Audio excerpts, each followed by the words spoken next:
कंबर असां IBA merit test pass 40+ PhD ऐं GST वेटिंग उम्मीदवारनि जा नुमाइंदा गुज़िरियल 181 ॾींहं खां कराची प्रेस क्लब अॻियां मुसलसल पुरअमन एहतजाज करे रहिया आहियूं। हुकूमत जी बेतवजो सबबि मजबूर थी कराची प्रेस क्लब खां इस्लामाबाद प्रेस क्लब ताईं पैदल लॉन्ग मार्च पिणु कयोसीं, पर अफ़सोस जो अॼु ताईं असांजा जाइज़ मुतालबा अञा बि पूरा न आहिनि कया विया। वज़ीर आला सिंध सईद मुराद अली शाह ऐं सूबाई वज़ीर तालीम सईद सरदार अली शाह साहब खे अपील था कयूं त असां गुज़िरियल महीननि में बबरलो क़ौमी शाहराह ते पुरअमन धरणो हणी गिरफ़्तार ॾिनियूं। कराची में CM हाउस ॾांहुं पुरअमन मार्च कयो जिते ॿीहर गिरफ़्तार कयो वियो। असां नथा चाहियूं त हालतूं ॿीहर अहिड़े मोड़ ते पहुचनि, पर जेकॾहिं असांजी दांह न ॿुधी वई त असांखे वधीक सख़्त क़दम खणणा पवंदा।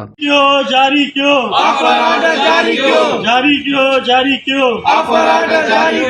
IBA पास 40+ PhD GST उस्तादनि सां इंसाफ कयो। IBA पास PhD GST 40+ उस्तादनि सां इंसाफ कयो। बिस्मिल्लाहिर्रहमानिर्रहीम। जीअं त असांजो 181 ॾींहं खां मुसलसल असां सरापा एहतजाज आहियूं। असांजी कराची प्रेस क्लब ते हींअर बि असांजी कैंप क़ाइमु आहे। तो असां पैदल मार्च के इस्लामाबाद ताईं बिया त असांजो नोटिस न वरितो वियो।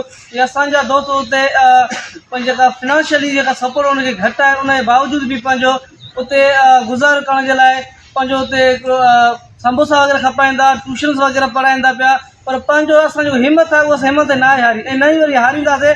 असां पंहिंजो हक़ु वक़्तु हक़ खां वठी रहंदासीं। असांजो सादो साओ मुतालबो आहे त इलेक्शन दौरान हींअर टाइम पीरियड असांखे वापसि ॾिनो वञे ऐं जेके बि PhD GST वेटिंग में उम्मीदवार रहनि था उन्हनि खे ऑफर जारी कयो वञे। जीअं त असां IBA पास 40+ PhD GST वेटिंग उस्ताद उम्मीदवार आहियूं।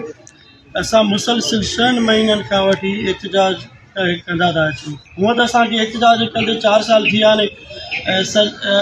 असां 40+ खां वठी 53 मार्कनि ताईं असां पूरी सिंध में वेटिंग में असांखे विहारियो वियो आहे।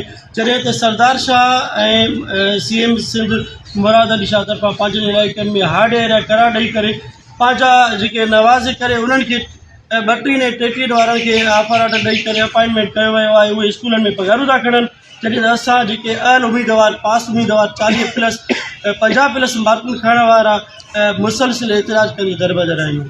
असांखे ऑफर ऑर्डर ॾेई करे असां सां इंसाफ़ कयो वञे। में असांजी जॾहिं टेस्ट पास कईसीं उन खां पोइ असांखे 4 साल हिननि वेटिंग में विहारो। उन वेटिंग में असांखे विहारण दौरान 2 सालनि खां बाद हिननि वरी नई पॉलिसी जोड़ी हिकिड़ी, जिते हिननि 32 ऐं 33 वारा पास करे पंहिंजी नवाज़ी करे हिननि जा जेके मिनिस्टर जेके पंहिंजा हुया उन्हनि पंहिंजनि इलाइक़नि में 32 ऐं 33 वारा 20,000 भर्ती कया। ऐं उन खां बाद जॾहिं असांजो वारो आहे त असां छा आहे त असुल में इन्हनि जे इलाइक़े जा न आहियूं, या त इहा असांजी ग़लती आहे त असां इन्हनि जे इलाइक़े जा न आहियूं जो असां रहिजी वियासीं।